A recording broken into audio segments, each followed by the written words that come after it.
ሰላም ጤና ይስጥልን እንደምን ቆይታችኋል? የጎልጎል ሚዲያ ቻናላችን ተከታታዮች ለዛሬ ዋዝናቸው ወቅታዊ መረጃዎች ይዘን ብቅ ብለናል። ምክትሉ መገደላቸው ታውቋል። የኤርትራው መንግስት በፌደራል መንግስት ላይ ጦርነት ለመክፈት ዝግጅት እያደረገ መሆኑ የሚያመለክቱ መረጃዎች እንቃኛለን። የትግራይ ህልውና እናስጠብቃለን የሚል ይዘት ያለው ስብሰባ በአድዋ ከተማ የተደረገው የህወሓት ስብሰባ ምን እየተባለ ነበርም የሚለው የምንቃኝ ይሆናል። አዲስ አበባን የኦሮሚያ አካል ልትሆን አማራጭ ሀሳብ መቅረቡን፣ አሜሪካ በኢራን ላይ ጥቃት ሰንዝራለች፣ የጦርነቱ ወጪም ከ37.5 ቢሊዮን ዶላር መድረሱን ተሰምቷል። የነዚህን ሌሎች ምን አዲስ ነገር አለ የሚለውን በዛሬው ዕለት የምንቃኝ ይሆናል። ቻናላችን ላይክ፣ ሼር፣ ሰብስክራይብ በማድረግ ይከታተሉን። ወደ ዝርዝሩን እንላፍ።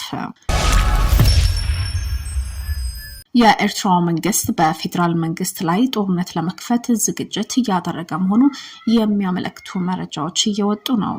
ከፌደራል መንግስት ጋር መቃቃር ውስጥ የገባው አስመራ መቀመጫው ያደረገው የኤርትራው የኢሳያስ አፈወርቂ መንግስት በኢትዮጵያና በትግራይ መካከል ያለው ውጥረት እንዲብስ እንዲሁም በሁለቱም የፖለቲካ ንትርክ ውስጥ የአንዱን ገጽታ አጉልቶ የአንዱን የማጠልሸት ስራ እየተሰራ መሆኑ እየተነገረ ያለው። ከዚህ ጋር በተያያዘም የኤርትራ ሰራዊት ከትግራይ ግዛቶች እንደወጡ አስመስሎ የሚወጡ መረጃዎች ከሀቅ እየራቁና በዛላምበሳ አድሃቂ አጋ ጥርቀብ ሰጥነ እንዲሁም ኢንገልን ጣቢያ አገራለ የኤርትራ ሰራዊት በብዛት መኖራቸው አዳዲስ ወታደራዊ እንቅስቃሴዎች መታየታቸውም ታውቋል። በፌደራል መንግስትና በህወሓት መካከል እየጠነከረ ያለውን መግባባት ወደ ጦርነት ያመራል የሚል ስጋት ባንዣበበበት ወቅትም የአስመራው አመራር ከፍተኛ ሚና እየተጫወተ መሆኑ እየተነገረ ይገኛል።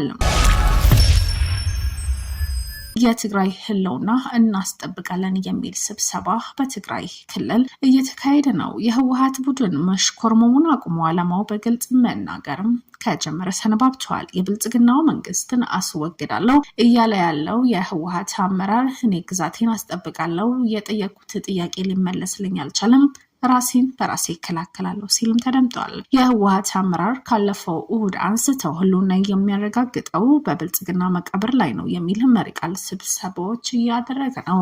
በእነዚህ ስብሰባዎች ላይ ከወትሮም በተለየ መልኩ የህወሓት አመራሮች የብልጽግናን ከስልጣን ማስወገድ አለብን በማለት በግላጭ እየተናገሩ መሆናቸው ይህ ጸረ ብልጽግና ስብሰባ በዛሬው ዕለትም ቀጥሏል። አቶ አማኑኤል አሰፋም ግዛታቸው እናስመልሳለን፣ የትግራይ ህዝብ ዋስትና ማግኘት አለበት፣ ይህ ደግሞ የፌደራል መንግስት ሊተባበርን አልቻለም፣ የተለያዩ ውንጀላዎች በላያችን ላይ ያደረገ ነው የሚል ቅሬታም አሰምተዋል። ከኤርትራ ድንበር አሰምተዋል። ይህ በአድዋ ከተማ የተደረገው ሰፊ ስብሰባ የትግራይ ህዝብ ህልውና የሚያረጋግጠው በብልጽግናው አገዛዝ መቃብር ነው ሲሉ የተደመጡ ሲሆኑ አማኑኤል ገጥሞናል ካሉት ህልውና አደጋ ለመውጣት በአገዛዙ ምክንያት ህልውናቸው አደጋ ላይ ከወደቁበት አጎራባች ህዝቦች ጋር በመተባበር ለመስራት የሚያስችል አሰራር በቡድናቸው ተቀባይ ማግኘቱም አረጋግጠዋል። የህወሓቱ ሊቀመንበሩ አማኑኤል አሰፋም ባለፈው ሳምንት መሬት ላይ የወረደ ጽምዶ የሚል ጥምረት የለም ማለታቸው አነጋጋሪ እንደነበር ይታወሳል። አሁን ደግሞ ውሎ ሲያድር በማግስቱ በይፋ ከውጭና ከውስጥ ኃይሎች ጋር አስተባብረን ቅንጅት ፈጥረናል ሲሉ በአደባባይ እየተናገሩ ይገኛሉ። ህወሓት በግልጽ የፕሪቶሪያ ስምምነት በመጣስ የኢትዮጵያን መንግስት ለመጣል እየተንቀሳቀሰ ነው የሚል ትችት ሲቀርብበት የቆየ ነው። ዓላማው ፕሪቶሪያዊ ከበር እያሉ እንደሆኑ የሚያስረዱ ቢሆንም ይህ መንግስት ለኛ የሆነንም መጣል አለብን የሚል ንግግሮችም እየተደመጡ ናቸው። ይህ የህወሓት ንግግርም በብዙ ተከፋፍሎ ብዙዎች የተለያዩ ምክንያት እየሰጡት ሲሆኑ ሁኔታው ወደ ጦርነት እየከፋ እንዳይሄድ የሚል ስጋትም በክልሉ እንዲሁም በኢትዮጵያ ህዝብ ላይ ሰፊ የሆነ ስጋትም ተደቅነዋል። አዲስ አበባ የኦሮሚያ አካል እንድትሆን አማራጭ ሀሳብ ቀረበ።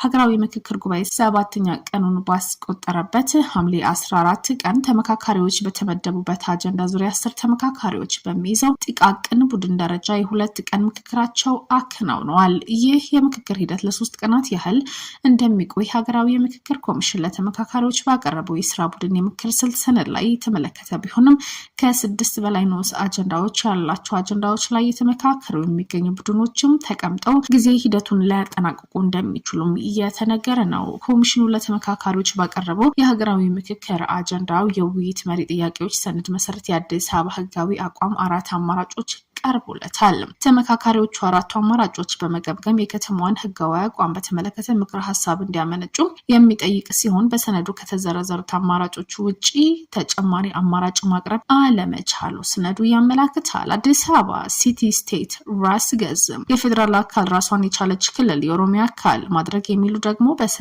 የቀረቡ አማራጭ ናቸው። አዲስ አበባ ከኦሮሚያ ክልል ጋር ያላት ግንኙነት ከከተማዋ በጀት ድርሻ ጉዳይ፣ የፌዴራል ዋና ከተማ ጉዳይ፣ አዲስ አበባ ፖሊስና ፍርድ ቤት ጉዳይ እንዲሁም የከተማዋ ወሰንና ቦታዎች ስያሜዎች፣ የከተማዋ ስራ ቋንቋና እንዲሁም የከተማዋ ታሪካዊ ቅርሶች አካላት ጉዳይ ጥያቄዎች የተዘጋጁላቸው የምክክር ንዑስ አጀንዳዎች ሆኖ በሰነዱ ቀርበዋል። አዲስ አበባ በፌዴራል መንግስት ላይ ስለሚኖራት ውክልና የፌዴሬሽን ምክር ቤት ውክልና ጉዳይ በንዑሱ አጀንዳነት ሳያካትቱም ቀርተዋል። በደብረ ብርሃን ከተማ የባሶና ወረዳ የሰላም ጸጥታ ጽሕፈት ቤት ምክትል ኃላፊ መገደላቸው ታውቋል። በአማራ ክልል በሶና ወረዳ የሰላም ጸጥታ ኃላፊ ጽሕፈት ቤት ምክትል ኃላፊ የነበሩት አቶ ተስፋይ ጌታቸው በደብረ ብርሃን ከተማ ለስራ በመንቀሳቀስ ላይ ያሉ በማንነታቸው ባልታወቁ ታጣቂዎች በተተኮሰባቸው ጥይት ህይወታቸው ማለፉን ታውቋል። በባሶና ወረዳ አስተዳደር ምክር ቤት በጉዳይ ላይ ባወጣው መግለጫ ግድያው በተፈጸመው ሰኞ ሐምሌ 13 ረፋድ ላይ መሆኑ ሲገለጽ ምክር ቤቱ ደማቸው ፍትህ ይጮሃል፣ ስራቸው በልጆቻቸው በወረዳው ነዋሪዎች ልብ ውስጥ ህያው ሆኖ ይኖራል ሲልም ገልጿል። ይህ አዲስ ጥቃት በአማራ ክልል በመንግስት የጸጥታ ኃይሎችና በፋኖ ታጣቂዎች መካከል የተካሄደ ባለው ግጭት በክልሉ የመንግስት ስራ ኃላፊዎች በተደጋጋሚ እየተፈጸሙ የሚገኙ ጥቃቶች መቀጠላቸው ያመለክታል። አሜሪካ በኢራን ላይ ጥቃት ሰነዝራለች። የጦርነቱን ወጪ 37.5 ቢሊዮን ዶላር መድረሱን ታውቋል። ፕሬዚደንት ዶናልድ ትራምፕ አሜሪካ እስካሁን 37.5 ቢሊዮን ዶላር ወጪ ያስወጣትን የኢራን ጦርነት አልጨረስኩም ሲል ካስጠነቀቁ በኋላ በዛሬው ዕለትም የዋሽንግተን አዳዲስ ጥቃቶች በቴህራን የሚገኙ የአየር መከላከያዎች አንቀሳቅሰዋል። ሁለቱም ተፋላሚዎች በስትራቴጂካዊ ሆርሙዝ ወሽመጥ ዙሪያ ባካሄዱት ውጊያ ምክንያት የመጀመሪያው ደረጃ ስምምነቱ መፍረሱን ተከትሎ የመካከለኛው ምስራቅ ጦርነት ስላለ ዓለም አቀፍ የነዳጅ አቅርቦት ቁልፍ የሆነው የቀጠናው ሌሎች መተላለፊያ ወደ ማሳካትም አድርጓል። ሆኖም የዩናይትድ ስቴትስ ከፍተኛ ዲፕሎማት ማርኮ ሩቢዮ ዋሽንግተን ከቴህራን ጋር ስምምነት ላይ ለመድረስ ዲፕሎማሲን ለመጠቀም ፈቃደኛ መሆኗን ደግሞ አረጋግጠዋል። ሩቢዮ በማኒላ በተካሄደው የደቡብ ምስራቅ እስያ ሚኒስትሮች ስብሰባ ላይ እንደተናገሩት በአሁኑ ወቅት እያጋጠመ ያለው ችግር የድርድር ሂደቱን በቆም አለመውሰዳችን ነው ሲሉም ተደምጠዋል። ኢራን በበኩሏ የተቀበል እርምጃ እንደምትወስድ እያስጠነቀቀች ቢሆንም የካታም አልአንቤኒያ ወታደራዊ እዝ እንደዚህ ያለ ጥቃት ከተፈጸመ በቀጠና ውስጥ የጦርነቱ መስፋት አድርጎ እንደሚቆጥረውና በአሜሪካ በወዳጆችና በደጋፊዎች ማንኛውም ጥቅሞች ላይ ጥቃት እንደሚሰነዘር ማስጠንቀቂያ የመንግስት ስርጭት አገልግሎት መናገሩም ታውቋል። የቻናላችን ቤተሰቦች ለዛሬ ያዝናቸው ወቅታዊ መረጃዎች እነዚህን ይመስሉ ነበር። ተመልሰን አዳዲስ ወቅታዊ መረጃዎች ይዘን ብቅ እንላለን። ቻናላችን ላይክ፣ ሼር፣ ሰብስክራይብ በማድረግ ከታተሉን።